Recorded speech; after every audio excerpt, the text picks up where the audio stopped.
It's sort of like this toxic mother syndrome where some people think that they have the right and responsibility to tell other full-grown adults what they can and can't talk about or learn or think. It's now late 2023 and we're seeing a lot of health issues we've really never seen before. Very young people having heart attacks, really aggressive cancers, chronic conditions of people that were previously very healthy.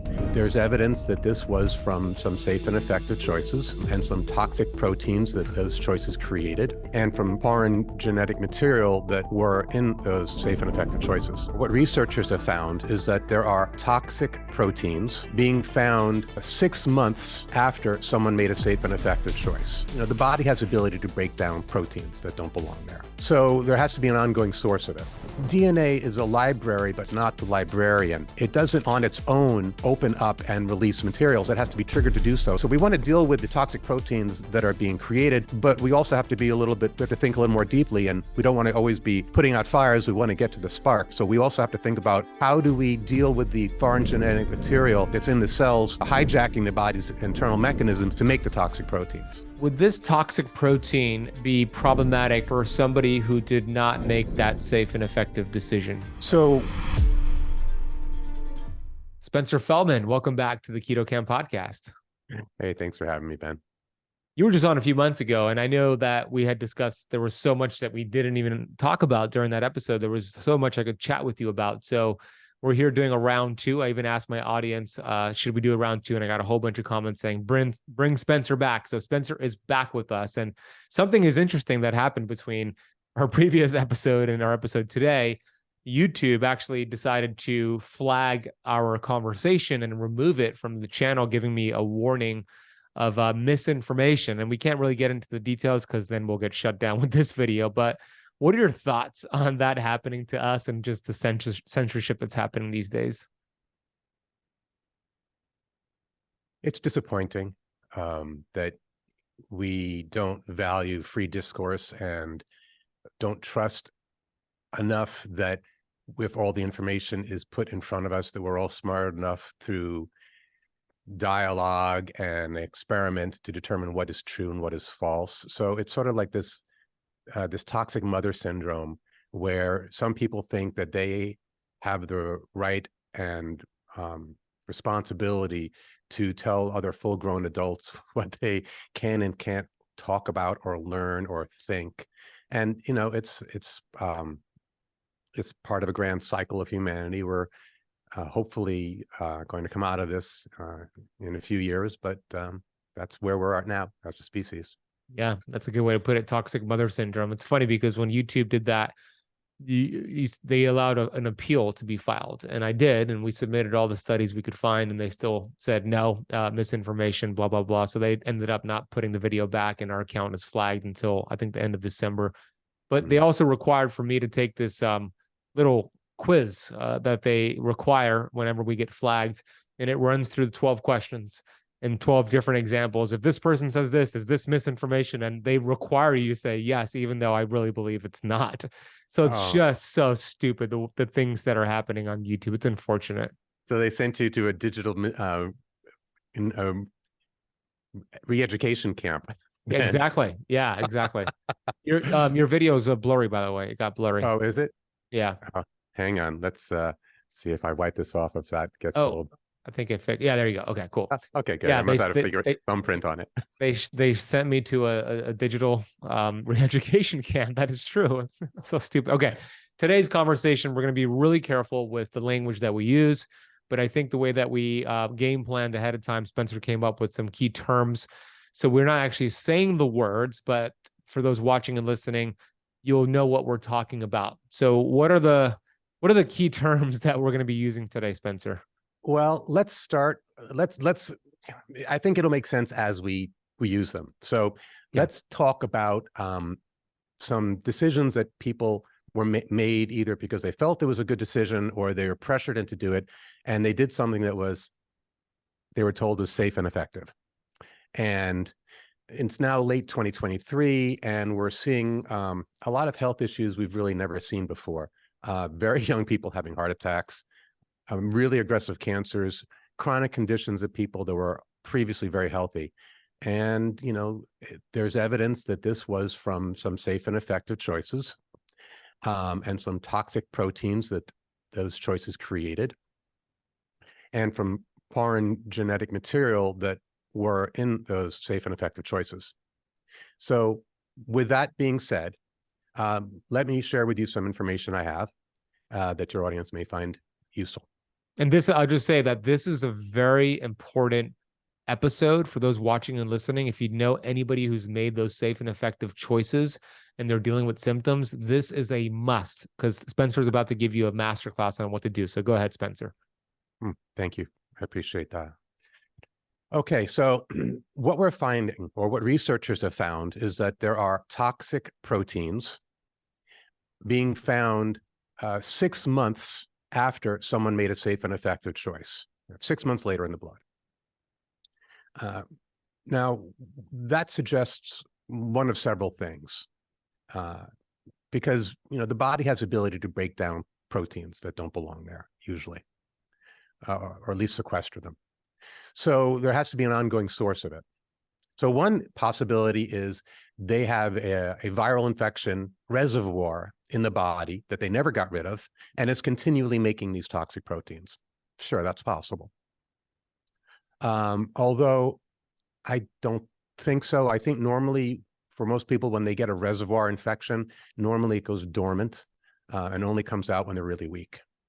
So I don't think that's the case for most people who are experiencing this.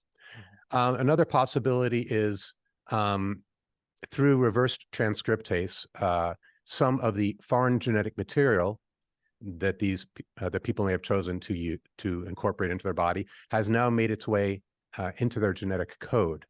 And I think I was one of the first people to talk about endogenous reverse transcriptase and this actually happening. Having said that, DNA is a library, but not the librarian. It doesn't on its own open up and release materials. It has to be triggered to do so. So in the event that some foreign genetic code from a safe and effective choice did make its way into its DNA, while that is very problematic for a lot of reasons, I don't think necessarily it means an increase of toxic proteins per se, unless the particular section that it was put into or found its way into is something that gets turned on a regular basis. It's kind of going for the ride. It's sort of like it got attached to a dictionary, and then the librarian keeps pulling out the dictionary, but then there's this, god-awful book next to the dictionary. So think of the DNA as a library with a bunch of books. The books are inert until the librarian goes and grabs one and opens it up and starts reading. So if a bad book got into the library, that's not necessarily a problem unless it's attached to a book that's getting taken out a lot and read a lot, and then you end up reading both books. Does that, and then therefore making, well, the way DNA works is it's a library of how to make mostly proteins, right? So if I don't think, my gut instinct tells me that while it's certainly not a good idea to have foreign genetic material in your DNA, that's not what's causing the toxic protein buildup. The third is that the foreign genetic material is in the cells and is continually making the toxic protein. I think that's what's happening mostly. In any case, in all three cases, we have to deal with the toxic proteins because they're there at 6 months. So there's got to be a source where they keep being made, because they will be broken down slowly. So the other thing is we want to stop. So we want to deal with the toxic proteins that are being created, but we also have to be we have to think a little more deeply, and we don't want to always be putting out fires. We want to get to the sparks, right? So we also have to think about, how do we deal with the foreign genetic material that's in the cells that is creating, hijacking the body's internal mechanisms to make the toxic proteins? Okay, so let's start. Those are two things we want to do. If you're dealing with the side effects of a safe and effective choice, we want to deal with not only the toxic proteins, but also the foreign genetic code that is generating those toxins. So let's start first with the toxic proteins. Yeah, and I love the library versus librarian analogy. I've never heard that one before, and it makes total sense. Yeah, when a number of years ago, some Angelina Jolie and had her breasts removed prophylactically, and Ben Stiller his prostate, if I understand correctly. because not that there was anything wrong with her breasts or his prostate, but because they were told by a doctor after a genetic test, oh, you have genes for prostate cancer and breast cancer. And what a travesty that was, because that's just because there's a book in the library doesn't mean that book ever gets taken out and read. You know, if you can have a good conversation with your librarian and say, hey, I don't ever want you to take those books out. Those books are bad, you know, those books are trouble, right? Leave them there. Then it doesn't matter. You know, Angela and Ben could have lived their entire lives without breast and prostate cancer, respectively, if they'd understood epigenetics. But that's you know, but it's a bit late for them. They made a surgical decision.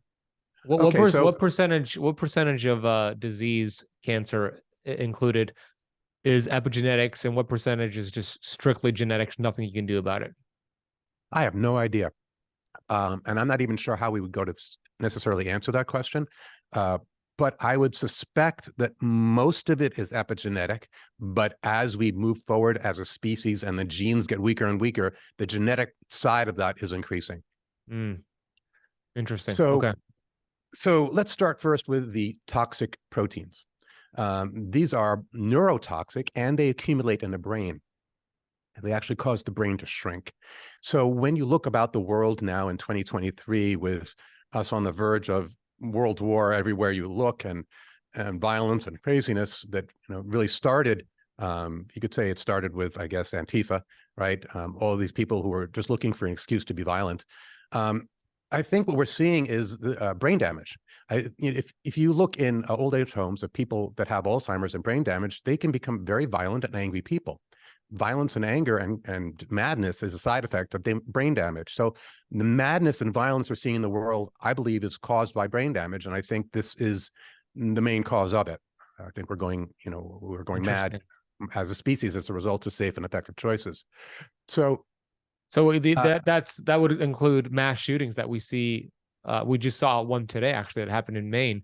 So you're putting that in that same category: anger and violence, mass shootings. Absolutely, yeah, the road rage, all of it, just the general craziness that we're seeing. So these toxic proteins are also, in addition to being neurotoxic, they're among the most thrombocytic compounds known to man. And that means they're really, really good at making blood clots. So now that's where we're seeing, you know, there's these little kids having heart attacks. I mean, that never happened, regardless of whether they want to plaster buses with posters all across the world saying, hey, heart attacks don't just happen to adults. No, don't try to gaslight us. Heart attacks don't happen to kids. And if they do, something's wrong. So what else is wrong with these the toxic proteins that people are finding in their bodies? Well, we now know that there are protein sequences from 20 different venomous snakes, and that would include phospholipases, which dissolve motor nerve terminals and muscle membranes, and then metalloproteinases, which cause hemorrhage, necrosis, and zinc deficiency. There's 15 protein sequences found from toxic snails called conotoxins, which damage acetylcholine, that's nerves, and that also what gives you the loss of smell and taste that some people have presented with. And then there's one from a starfish. So 36 different animal venoms. It's no wonder this toxic protein is causing so many problems. It's also carcinogenic. It increases the odds of getting cancer.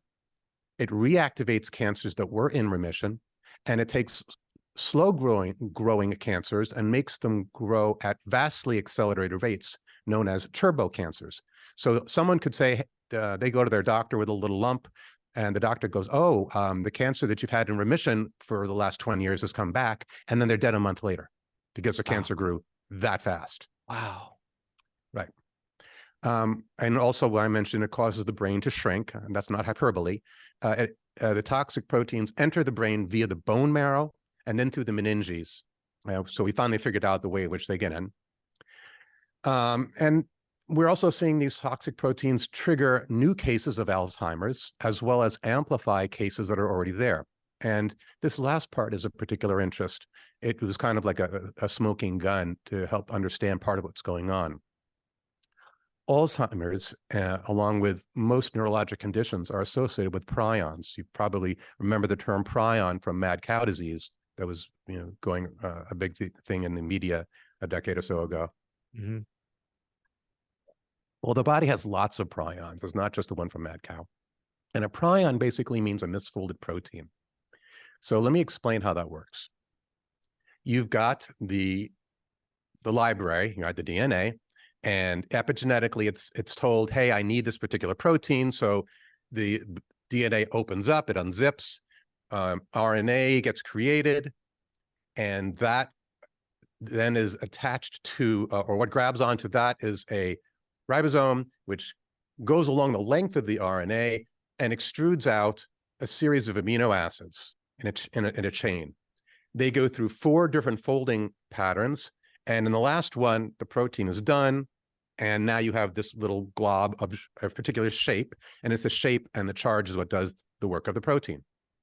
Now, the way in which most proteins work is there are fat-soluble and water-soluble amino acids that it's made out of. The fat-soluble ones are on the inside of the glob, and the water-soluble ones on the outside, and that lets the protein be water-soluble and move around. If a protein misfolds, then you have the fat-soluble part sticking out somewhere. And so now you've got a fat-soluble protein, and the fat-soluble part can get stuck in fatty tissue somewhere, a nerve, a cell membrane, and you can't get rid of it because it's stuck there, because it's fat-soluble. Now, we have mechanisms to refold damaged proteins and get rid of damaged proteins, but there's also a bunch that we can't do much about. And so prions are these misfolded proteins. Now, it turns out that the body has the ability to break down the toxic protein from safe and effective decisions. It takes a long time, and I don't think we break down near as much as is being created in some people, but the ability is there. And it does it with an enzyme called neutrophil elastase, which is, if it ends in ASE, it's an enzyme, and neutrophil tells you the white blood cell came out of. So this is an enzyme from a white blood cell. And what they've now discovered is that when the toxic protein is broken down, whether it's by the body or by a supplement you took, and we're going to get into that, there are at least 7 protein fragments that it breaks into that are believed to be prions, these misfolded proteins. And I believe it's these 7 misfolded proteins or 7 different prions that are what are causing the Alzheimer's and the shrinking of the brain and the madness we're seeing around the world. So let's talk about what we can do to. So it's not enough to just break down the toxic proteins. We're also then going to have to deal with all the prions fragments that are created when you break it. And I want you to think of it like this. You're in a war and a tank is coming your way, and you have a shoulder-mounted anti-tank weapon, and you set it off, hits the tank blows up. But before the tank is engulfed in flames, the top of the tank cover comes off, and out jump 7 enemy soldiers with machine guns. Clearly, the job is not over. The tank is not going to be a problem anymore, but now you got these 7 guys with machine guns causing you problems. So when we're dealing with the toxic proteins, it's not enough to break them down. We also have to deal with what they break down into. It's like 7 booby traps inside of there. But let's first talk about breaking them down. Hey, before you talk about breaking it down, Spencer, will this be, will this, let me make sure I get the terms right. Would this toxic protein be problematic for somebody who did not make that safe and effective decision, that choice? So can someone who did not make a safe and effective choice have toxic proteins in them? Theoretically, yes. If someone is sexually active with someone that has made a safe and effective choice, then there is the possibility of a transfer of the proteins and even a possibility of the transfer of the foreign genetic material. I have a hard time thinking that it's going to happen in amounts that would do much of anything, and yet there are plenty of women who have experienced menstrual irregularities and blood clots and hemorrhages, and I believe even miscarriages that happened, that it's possible that happened or happened in a time frame where it was right after they were intimate with someone who had made a safe and effective choice.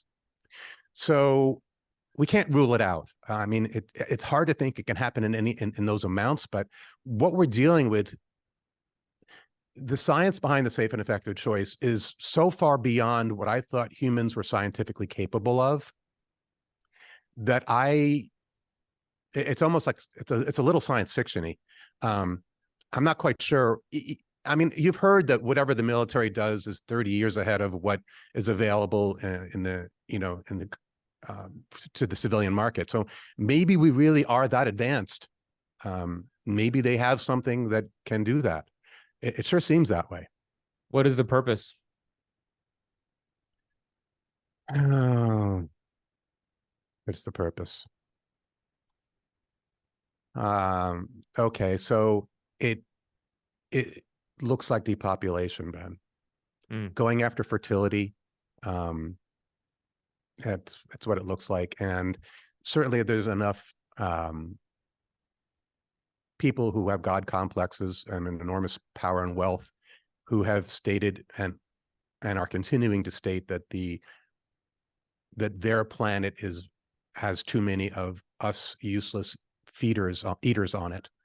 But I don't want to have that perspective cast any doubt on what I'm saying regarding safe and effective choices. So let's just say there's a scientific line of inquiry, which we're going down now, and then there is a socio-political, philosophic, and maybe even spiritual conversation we could have at another time about why this is happening in the first place. Do you know who Dr. Rashid Buttar is? Yes. He passed away a few months ago. I interviewed him right when everything started 3 years ago or so. It was like the first few months of the lockdowns and everything happening. And I got an interview with Dr. Rashid Buttar. It was an amazing interview that I ended up, my lawyer actually told me not to release because he said they were coming after him. They'll come after me. So I did a special screening for my email list on Zoom to reveal it, but it never got published, unfortunately. But one of the things I asked him was, I said, do you believe that there is a depopulation occurring? And he says, prove to me that there's not, right? With all the things that are happening. And he's right. There's no way I could prove, like, with all the things that have been happening, with the way conventional medicine teaches us to do things that make us more sick. I am inclined to be aligned with that theory, that thought process, that there's some people that want to depopulate, and this is a way to do it. So hopefully that doesn't make people think that we're conspiracy theorists or anything. But if the writing's on the wall when you look there. Well, let me say this. There was a study they did, I don't know if it's with mice or rats, where they give them all the food they could possibly want, no predators, and put them in an enclosed location, right? And they obviously the colony grew and grew, and then it outgrew its food source, and then some very reproducible events happened because they did the study a few times. You ended up seeing an increase in homosexuality. You saw an increase in infanticide. You saw an increase in murder. And then you saw also an increase in sexual abstinence. But all of these things go towards decreasing the population of, let's call them the rats, right? Homosexuality doesn't result in offspring. So if you have X percentage of the rat population that is no longer sexually active with its opposite sex, you're going to lower the population. Obviously, infanticide will do that. So will murder. And then they had the rats that they called the beautiful ones that would sit up in a corner and preen themselves, but never engage in sex. Now, what do we see in our culture? We see atrazine. We see chemicals that are confusing people's gender. In Gaza, which is about 50% of the population in Gaza is under 16. And I'm not here to say that, either side is right or wrong. I think they're both acting terribly. I don't think you ever go after civilians. And, all these people in Gaza, thousands of them are children, right? So we see across the board, and then giving safe and effective choices to very young kids who have a 99.99999% survival rate, but far more side effects, seems a bit ill-conceived. So what I think we're seeing is the human version of that rat experiment. I think we're seeing in culture choices that are so what happened to the rats was the genetic switches were thrown that pushed their behavioral choices towards a place where they made less children, which brought down the population pressure. And I think that the same thing is happening to us at a human level. Now, you might, the people who are making decisions at very high levels at a global level are really no different than the rats. They may have more intelligent ways of doing it, but it's the same pressure on them and their personality to lower what they perceive to be too high of a population. Although the high population is really only the cities. You go out to the countryside, there's plenty of room. But let's move on to the science of what we can do for those who have made safe and effective choices. And I believe that enough that the people who want to come to conclusions about why what has happened have had enough time and enough data put in front of them to make intelligent decisions of their own. Yeah, let's do it. What I want to do is give information that hasn't been presented. Okay, let's do it. Okay, so let's talk about how to deal with toxic proteins, right? So no doubt some of the listeners have heard that serrapeptase will work. I'm sorry, nattokinase. Nattokinase is an enzyme or a class of enzymes made by the bacteria Bacillus subtilis, which is found in soil, and is in the Japanese fermented dish natto. Nattokinase is the popular proteolytic enzyme that's being used to break down toxic protein. But serrapeptase can also do that. That's the enzyme that butterflies use to break free of their chrysalis. Also, lumbrokinase, which is found in earthworms, and pancreatin, which is made in the pancreas. So of these four, we actually create one of them ourselves. Okay, so one could use just nattokinase to break down toxic protein, but I'd like to use all four. And the reason I would like to do that is twofold. I want to not only break down the toxic protein, but I want to break it down into the smallest fragments I can.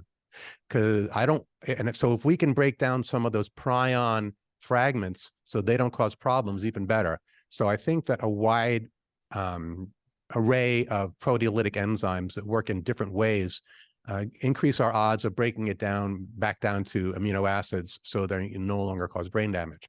Hey, Keto Camper, I want to interrupt the video real quick to share with you what I believe is one of the most important nutrients that we should be taking every single day. Most people are deficient in this nutrient, and it's responsible for over 400 enzymatic activities in your body. And your body just doesn't make it, so it's required to be taken in a high-quality supplement or from high-quality foods. The problem with the food is that our soil is depleted, and it's hard to get this quality nutrient. So what is this nutrient? It's called magnesium. But I'm going to share something with you very fascinating. Check this out. Upgraded Formulas has this incredible product called Upgraded Magnesium. And Barton Scott, the developer of this product and company, he's a brilliant guy. He created nanoparticle magnesium, which has the ability to penetrate your membranes and go right into your cells. There's a 99.99% absorption rate. Now, this is unheard of because with other magnesium products, you better believe it's not that high. And there's an interesting study they're doing with Upgraded Mag I want to share with you real quick. Early results from a sleep study with Dr. Sachin Patel showed that the average doctor in the group using this product has achieved an improvement of over 35% in deep sleep. More sleep studies and a double-blind controlled placebo study with upgraded magnesium is coming sooner. And you better believe those results are going to be super exciting. We already know this. Upgraded magnesium is easily the best supplement you can take for better sleep, including deep sleep, muscle aches, cramping, and any other signs of a magnesium deficiency, which is so common, unfortunately. What makes Upgraded Formulas unique, as I mentioned, is that it's a nanoparticle. This means it is absorbed very rapidly and efficiently by your blood cells. They produce a plasma-like version of minerals that the body recognizes and absorbs without digestion. And the results are phenomenal. I really believe just taking this for a couple of nights, you'll notice a big difference. So if you want to get Upgraded Formulas, Upgraded Mag, and any of their products. They also do some incredible hair mineral analysis test to see your mineral imbalances and deficiencies, etc., and other incredible products that we've referenced before. Head over to upgradedformulas.com and use the coupon code 𝙎𝙬𝙎𝘍 to get 15% off your entire order. That is upgradedformulas.com. Coupon code is 𝙎𝙬𝙎𝘍 to get 15% off your entire order. I'm going to drop a link for you down below in the notes of this video. Okay, let's go back to this video. The other benefit of using proteolytic enzymes is it is possible that we might be able to, well, we'll get back to that later. We're gonna swing back to another benefit of using proteolytic enzymes. Okay. Now, what about the prions? Remember I said that there were at least 7 prions that were identified as fragments that came out of broken down toxic protein. So what we have is these otherwise water-soluble proteins with a little spike sticking out of it that's fat-soluble, so it sticks in the membranes. It also allows it to crystallize, like amyloid plaque is being, can be made out of these things. One thing you can do is you can bind or neutralize them with something called a cyclodextrin. So cyclo means circle, dextrin means sugar. So these are very tiny sugars. The ones I use are, 5 and 6 sugar rings. And these sugar rings are non-metabolic, so you can eat them, but they won't generate energy for you. They won't cause any blood sugar issues. And they're pretty innocuous in terms of metabolic function. However, the way in which these cyclodextrins, these tiny little sugar rings work, is that the inside of them is fat soluble and the outside's water soluble. So the ring, it's like a ring toss, right? The ring of the cyclodextrin goes onto the spike of the fat soluble amino acid, surrounding it and rendering the entire outside of it now water soluble. So now these prions can be rendered water soluble, which means that you can simply drink water and urinate them out. Wow. So I think that if we're, so we've talked about how to deal with the toxic proteins and the prions they break into. Let's talk now about what we might do to get at the cause of it. The foreign genetic material that was put in, that a person accepted in their safe and effective choice. Okay. Okay, so the foreign genetic material, 4 things were done to it to have its effect. It was made more stable, because normally in a human body, foreign genetic material is gone within about 2 hours. And the safe and effective foreign genetic material has shown stability at 1 month. It may very well, and I suspect lasts far longer than that.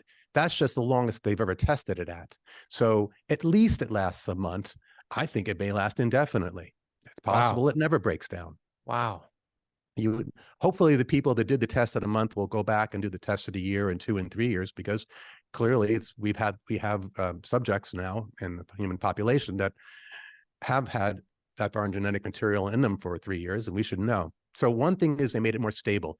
They did what's called, they did something by shifting one of the molecules. They turned it into what's called pseudo-uridination. And they made it a pseudo-uridinated molecule. So they altered a few key chemical bonds and just made it incredibly stable. The other thing that particular chemical transformation did is it made it very stealth, meaning the body can't see it, because the body does have enzymes inside that are designed for breaking down foreign genetic material. But if it can't see it, then that's a problem, right? So it can't see it. And if it does manage to see it, the body can't break it down because it's so stealth. The third thing they did is they damaged what's called the stop codon. So if you have some genetic material, a good genetic material, say mRNA from your own body, and it's in a strand, and then so the ribosome grabs on, it chugs along, and then extruding out the amino acids, it gets to the stop codon, and then it releases, the protein's folded and goes about its way. However, the pseudo-uridination process damaged the stop codon. So now it goes and it reads, and it does what's called read-through. and it keeps reading until, and then it stays at the end of it, and it doesn't necessarily even let go. So now you've got the ribosome and the foreign genetic material, and they don't separate. But that would be bad enough, because you'd end up burning through ribosomes. But the issue is what they did. The fourth thing they did is they turned the strands into circles, into little ringlets. Now, I want you to imagine the ribosome grabs on to this foreign genetic material and starts chugging around in a circle. But when it gets to the stop codon, it reads right through it and goes again and again and again. So, Ben, what ends up happening? I don't know what's happening. Their telomeres are shortening. Their DNA is getting damaged. Well, it means the ribosome never gets off the foreign genetic material and just keeps making it nonstop. Jeez. Right. So now it's just extruding out. It's like a machine gone mad, right? It just keeps shooting it out over and over, circling, like a broken record, until the cell itself runs out of the raw materials to make toxic proteins. Because that's what the information on the foreign genetic material is. It says make toxic protein, right? So it either runs out of raw materials and it stalls until it gets more in, which is now draining your body of all of, of your resources to make this increasingly long strand of toxic protein, or eventually the cell itself explodes like a pimple, I guess. It just blows open because there's no the pressure inside from the toxic protein that keeps growing just blows it open, and now you've got this enormously long strand of toxic protein. Now, why do I say enormously long? Well, DNA is about 6 feet long, even though it's wrapped up in the cell. So, you might end up, now the way it's able to get that long in such a small spot is because it's got a very advanced and beautifully technical method of coiling itself. The toxic protein won't be able to be that tightly wound, but it's not unreasonable to think you might have a 1 foot long piece of a toxic protein in the cell that blows out. And so when you see people at autopsy and the autopsy, the coroners pulling out, or the embalmers pulling out these, 1 foot long fibrous clots out of people's arteries, veins, well, I think that's what it is. I think it's these enormously long toxic protein strands that have gotten in and bound with other ones and just made these enormous blood clots. Wow. That is so sophisticated, the way they designed this. It's like, it's brilliant in a way and downright evil. My gosh, this is just so sophisticated, the way that it was designed. Yeah, it kind of makes you wonder who made this. So we've already discussed how to break down toxic protein and how to bind to the prion fragments. You break down the toxic protein with proteolytic enzymes, and you bind to it with cyclodextrins. What about the foreign genetic material? We don't want to be, continually bailing out a boat with a leak in it. You want to plug the leak, right? We don't want to keep making toxic proteins. We've got to break the machinery that's causing that stuff to be constantly created, if we can. So there's 2 ways to do this that I can think of. Of the enzymes that I mentioned, one of them, pancreatin, has enzymes called pancreatic ribonucleases in them, which can actually break down foreign genetic material. So that's, if we could get that into our body, then that can help, that may support the body in being able to break down foreign genetic material, even if it's been pseudouridinated and is very, very stable. The other thing is, there are 3 other enzymes we talked about, and although I was not able to find any data showing that those 3 other enzymes would break down foreign genetic material, I don't see why they wouldn't. Okay.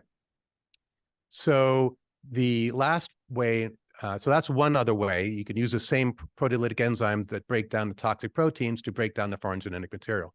The other way is through the lysosomes. Now, lysosomes are these organelles in the cell, and their job is to take used up proteins and break them down for raw materials to use again. They are also there to break down certain types of toxins.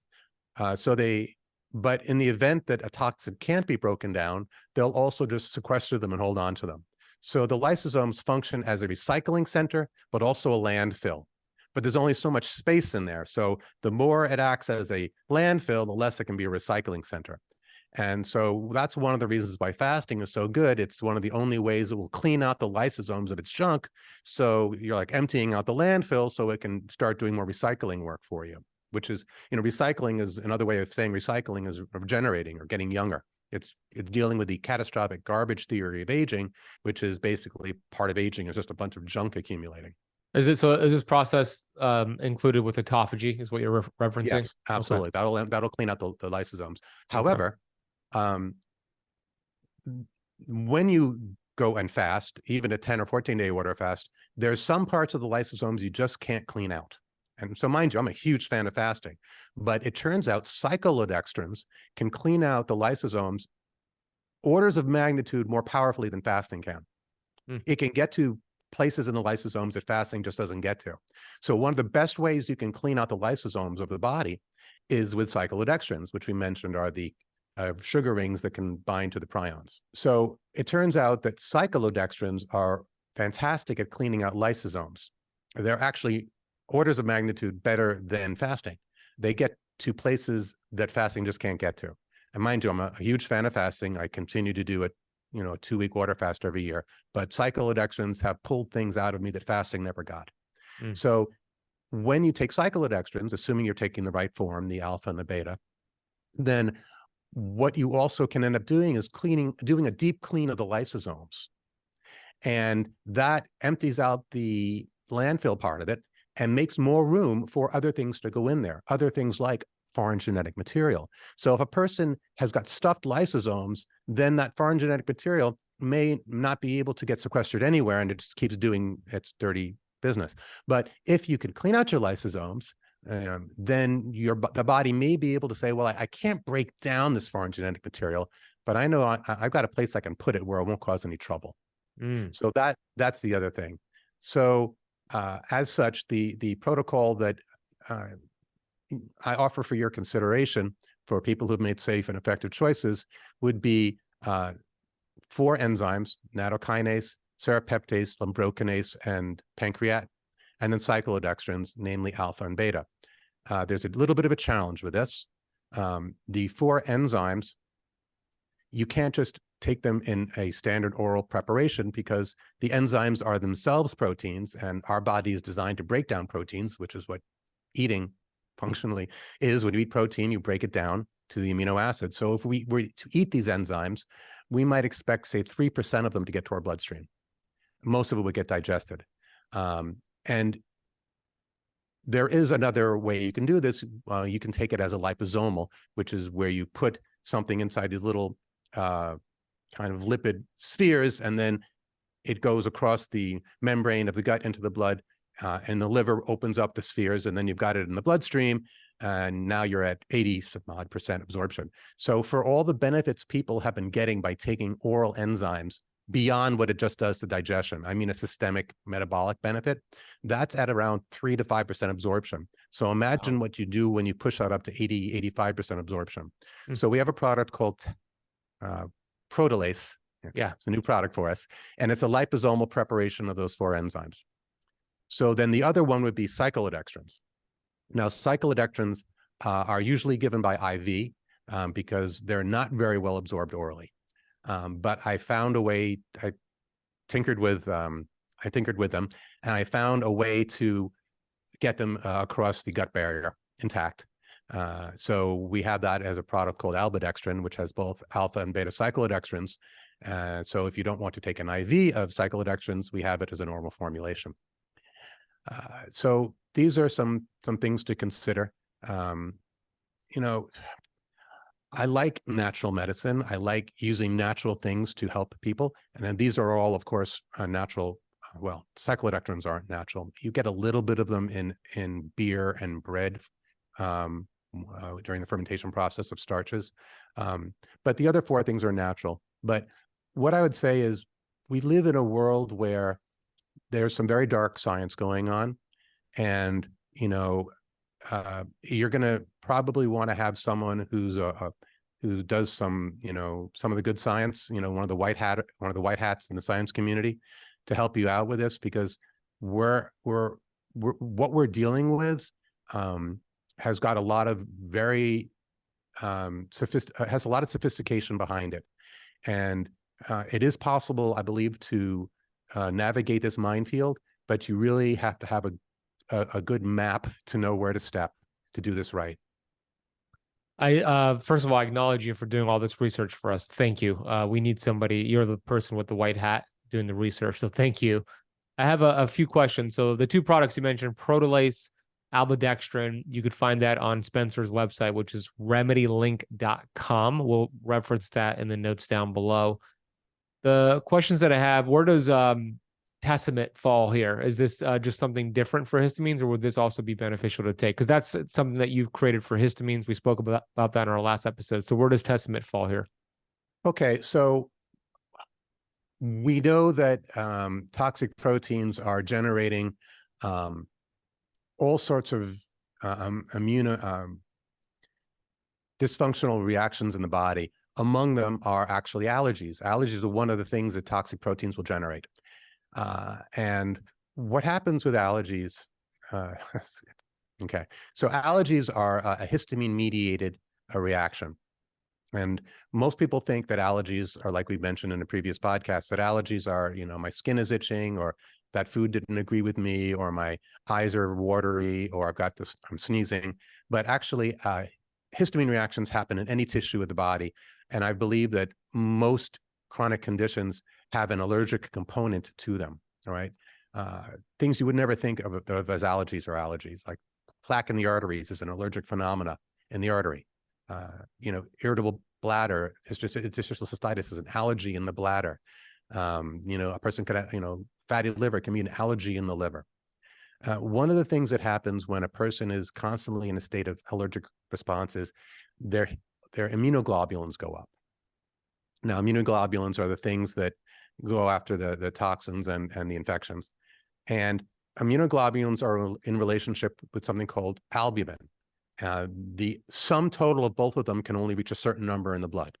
So if the immunoglobulins go up, the albumin goes down, and vice versa. Now, if you get your blood work done, and it's a blood chemistry, not a CBC, but if there's a blood chemistry part of it, take a look at your blood albumin level. The higher that is, the better. So optimal health, and you'll rarely see it, would be, say, 5.0 or higher. Pretty darn good health is, above average is 4.5. Kind of 4.4, 4.3 is what you see a lot of people walking around with. 4.1 and the person starts to feel a little drained. 3.9 and people are starting to look at that person like, are you okay? Are you under the weather? 3.5 and they've got a full-on disease process going on. The higher the albumin, so albumin detoxifies the body. It's the main detoxifier. So when albumin is high, you'll see an increase in longevity, health, intelligence, and physical beauty. So when you look at a young kid with like glowing pink skin, that's albumin below the skin surface you're seeing. Huh. Or pregnant women too, right? I don't know about the albumin level in pregnant women. I'd have to look into that. I think I've seen it elevated in it, but I'm going to continue. I'm looking at I wouldn't be surprised, right? Yeah. Because a pregnant woman has to generate the best possible health for raising, gestation. So when a person has made a safe and effective choice that has increased their allergic and inflammatory reactions, they are driving up their immunoglobulins and driving down their albumin and becoming, and all those things are dropping in them. So to the degree that you can use some protocol, and you could consider Tacimate to help work on to support the body in normalizing histamine levels, then you may see the immunoglobulins normalize, and then you may see the albumin come up, and that's when like if you talk to people who've done a couple blood work a few times over the course of, say, a year or two, and you say, oh, your albumin was low here, but it's really high here, they'll say, oh yeah, gosh, I was feeling terrible then, but I was in great shape then. Felt like I could run a marathon. It's a wonderful kind of broad spectrum measurement of just how vital and healthy you are is your albumin. That's a great thing to try to raise. Yeah, you got me curious. So I'm looking at I'm just pulling up my labs here, right? I just did a chemistry panel a month ago because I'm doing carnivore and I wanted to do it before and after carnivore. My albumin was 5.1. Oh my gosh. You're a superstar. That's amazing. Good Yeah, I'm job. happy. I'm happy about that. And then I looked at a year ago, December of 2022, it was 5.1. August of 2019, it was 4.9. So it was still pretty good, but it's gotten better. So I'm doing something right, is what I'm hearing. You sure are. Wow. How's your And I'm in a CO2 moldy level? home too. That's pretty Right? crazy, huh? Yeah, yeah, amazing. What's your CO2 level? That's another Nice. one that people don't know to look at. Let's see. Yeah, my CO2 level is 28. Ah, 27, 28, perfect. Really? Okay, Yeah. interesting. Let's see where it was. It You'll was see 20. people with lower CO2, they're hyperventilating, and although they don't know it, but they're breathing too much. They're blowing off their CO2, and then they're ending up, with anxiety and chronic fatigue and all sorts of weird, and everything hurts more. The That's pain level. interesting. Yeah, that makes sense to me because I mean they're just not getting enough oxygen into their cells. A year ago it was 26, and then 3 years ago it was 21, my carbon Okay. dioxide. So it's Okay. got. So whatever was going on for you when that was 21, did you have a lot of anxiety and fatigue back then? I had fatigue. I had just a year prior to that removed my 8 silver fillings, and I was still going through detox. So yeah, I was going through some health challenges. That was 2019. Yeah. Yeah. Well, congratulations on fixing that. How's your BU and creatinine ratio? Let's That's another, see. like the main things I like to look at if I'm just going to quick look at someone's blood is I want to see their CO2 at 27. I want to see if it goes much above that, significantly higher, I'm starting to think maybe their lungs aren't working well at getting rid of CO2. Most people, it goes down when they get sick. And you could study more about CO2 with the Buteyko method. I want to see Oh their yeah, albumin. that's Yeah, I good. want their albumin as high as possible. And I want to make sure their kidneys are working because, when the kidneys fail, it's not something you necessarily feel. And it takes a long time to repair them. So you really want to catch that early. That makes sense. So my bun last 3 weeks ago when I did this blood work was 19. Do you have your BU and creatinine ratio there? 19 as well. The ratio? Yeah, the bun creatinine ratios is 19. Yeah. Okay, so I'm not particularly thrilled with that. It's too high. And that's well, yeah. Oh I well, eat a no. lot of All protein. right. So I can't say it's too high because I'm not a doctor. Okay. I could tell you that I would like to see it a little lower. Is it because I'm eating a Um, lot of protein? I'm there. There you have it. That's probably what's going on. Because I eat a Is the lot of kidneys the protein. kidneys are probably being stressed out with too much protein. So I that eventually what the challenge for me is that I do intermittent fasting and I have a condensed window. So I'm trying to get all my protein in the window. So what I'm hearing is probably better to spread out the protein for you. for me. Yeah. Yeah, your Because kidneys aren't appreciating that at all. yeah, a year ago was 14 and the Yeah, ratio that's was good. That's 15. Yeah. nice. Yeah, yeah, Yeah. yeah, yeah. So one of the only things I've ever seen that helps repair kidneys is calcium-free EDTA. And our metacardium, which we have both as suppository and as an oral capsule, has EDTA, calcium-free EDTA. I actually take one capsule of that every morning just to keep my kidneys happy. Interesting. Well, I have it in my fridge, so I'm going to take some now. Yeah. Okay. So Yeah, and the other thing you can look at is why don't you take a look at your stool pH? Because if you've got that much protein going in, it's possible you're not digesting as much as you're eating, and some of it's you're eventually creating ammonia and Clostridium overgrowing in the large intestine. So you might, that's another test to suggest that maybe it would be better if you to do smaller, more frequent amounts. yeah, Rather I than just did blast I yourself. just did a stool test too on the day one of carnivore, so I'm waiting for those results. I don't know if Yeah, it's going to give a me. lot of them won't give you pH. Okay. So if it doesn't, just take a pH paper and, check it. 6.8 is what you want. You start getting above 7, and that's alkaline. And the only way the stool can get alkaline, considering how many short chain fatty acids, how many acids are in stool, is if it's being overwhelmed basically by ammonia. Interesting. What else can I do to help break down protein? Taking digestive enzymes? I think for you, it's not so much. I mean, your stool test is going to show you, whether you've got undigested proteins and what your enzyme levels are and that kind of thing. I think for you, it's just, I'm not a fan of intermittent fasting. I think what I prefer. I mean, look, any fasting is good fasting. I don't mean to say it's not a good thing, but I think that you're starting to see for yourself some of the issues that you're having with it. Is it kind of rings the bell of your body, it rocks your body, right? It's a stressful thing. What I prefer is one 14-day water fast once a year, because there are things you won't get to on 1 day or 2 days or 3 days of fasting that you will at 7, 10, and 14. So it's sort of like you're almost teasing yourself metabolically. You're going through the stress of the fast, but without getting some of the really great benefits that you'd get if you pushed it a little bit farther. But you're pushing, you're stressing the body out, and your kidneys, I think, are you're gonna want to see that, because 19 is it's going. I think what's important is that your next test, that comes down. This is really important because we emphasize eating protein, animal-based protein, especially for postmenopausal women, right, as a way to prevent muscle loss, to help with bone density and just lean muscle mass. And it's just important for every human to have proper lean muscle mass. However, you can kind of see the problem here, at least for me, right, with my bun being on the high end and my bun to creatinine ratio being on the high end at 19. You want to see that at 15 or below is what you said? A lot of times what you can do is you can just take the high and the low and kind of split the difference and look in the middle and aim towards that. That's true for a number of things on a blood test.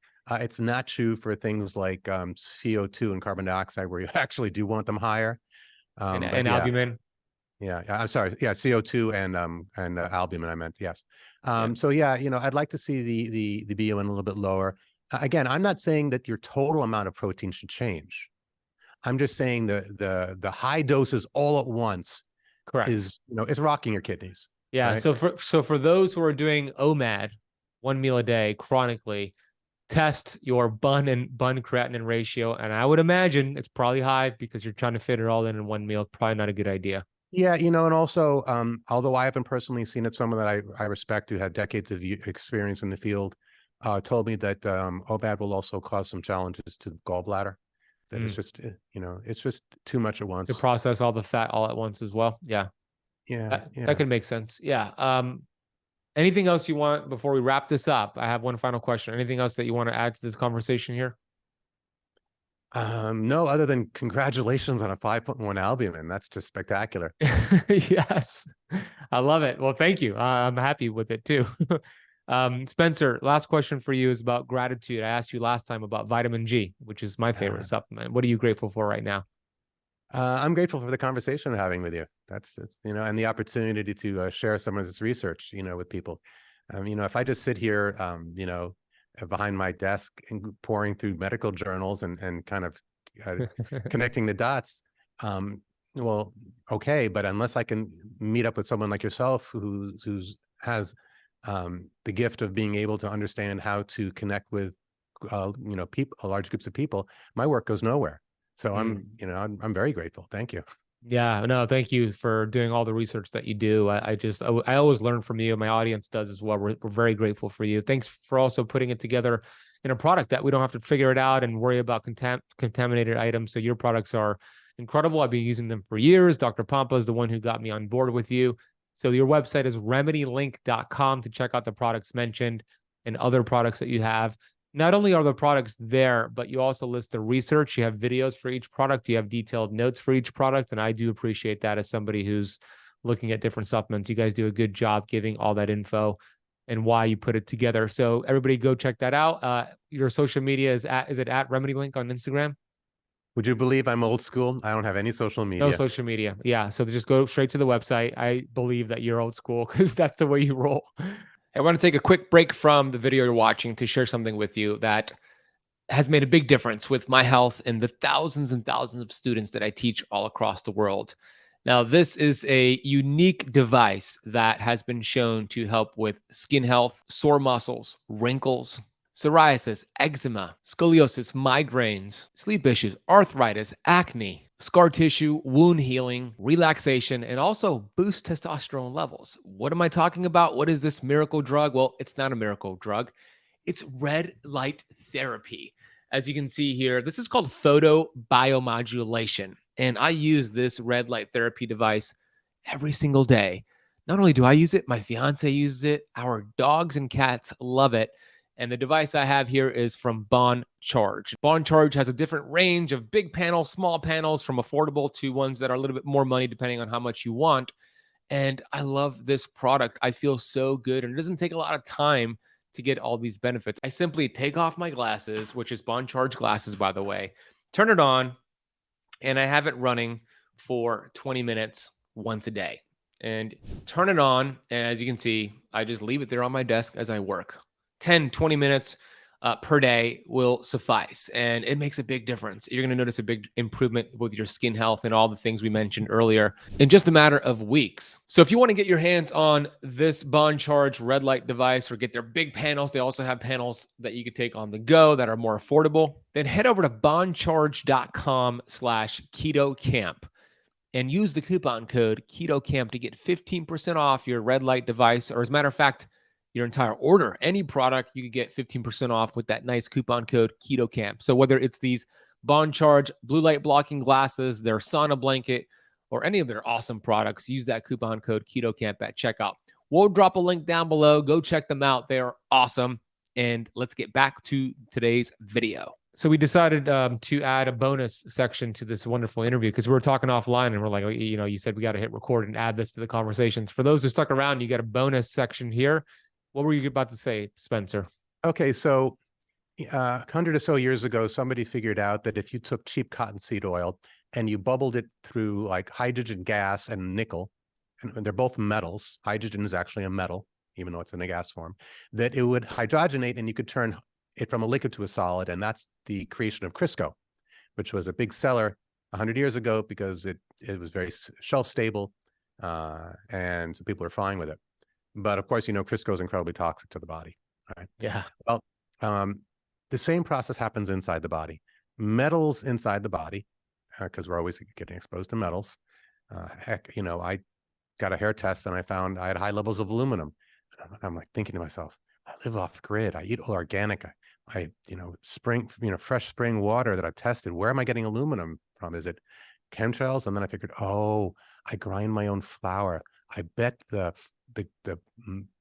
stones that I'm grinding the flour with, those are synthetic. I bet those are aluminum based. And that's what, right? So it's like, you never know where you're getting metals from. You tell you anyway. That's why I continually, you know, do a metal detox every day.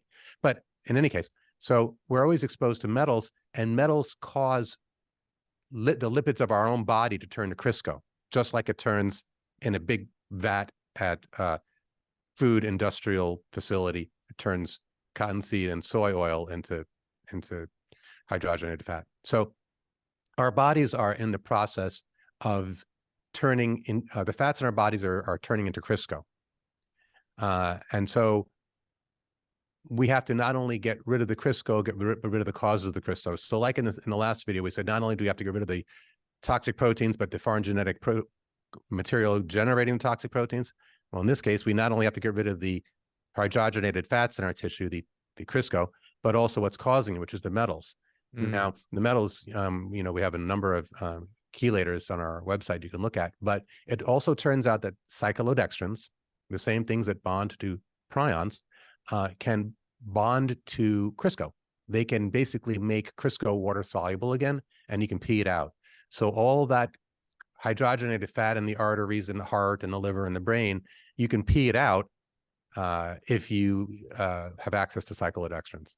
And so that's the bonus that we were talking about. So that's super interesting. So will that include linoleic acid, other vegetable oils that are stored in our body fat? Would that include that? Can we use this to pee it out too?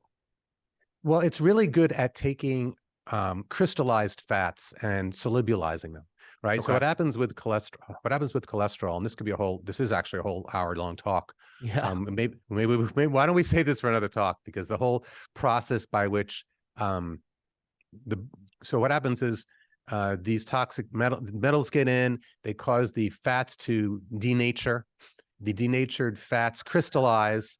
The white blood cells get called in to deal with the crystallizations, but they can't deal with them, so they die. When a white blood cell dies, it sends out an emergency alarm to other white blood cells saying, hey, we need help. And they come, but then they get over to the crystallized fat, and then they die, but then they call out for more white blood cells to come, and then they die. That's what creates what are called foam cells, which is what plaque in the arteries is made from. So arterial plaque is made from the partially from the dead bodies of the white blood cells trying to get rid of the Crisco. Right? So you can increase the solubility of these toxic fats like 150,000 fold with cyclodextrins. So it's a great way of clearing out. But for what you're saying, you said, well, what about the alpha-linoleic acid? That the better way to deal with that is what's called a membrane flush. And so 80 years ago, 90 years ago in Germany, they started giving IVs of bile into the arteries, because bile is a natural fat solvent.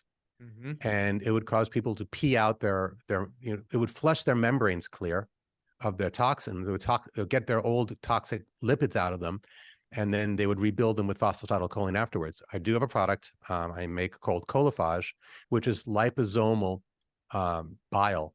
So I'm not making it to work in the gut. I'm using it to support bile levels in the bloodstream so that it can then go and deal with all these toxic fats. So to your question, can cyclodextrins deal with alpha-linoleic acids? Yes. However, perhaps an additional way to work on that might actually be better for that particular fat, although cyclodextrins can go after them, would be to pair it with something like our 𝘾𝙊𝙍𝙍 product, which is a liposomal bile product, because bile is what the body makes to naturally solubilize those type of fats and oils. And then what you're doing is it's like you're basically doing a rinse and wash cycle. You're saying, okay, I'm going to pull out these old toxic fats, make them soluble, pee them out, and then 8 to 12 hours later, you take, lecithin or phosphatidylcholine to rebuild the wall. So don't do this kind of membrane flush, or membrane cleaning without also doing membrane building. You have to do both.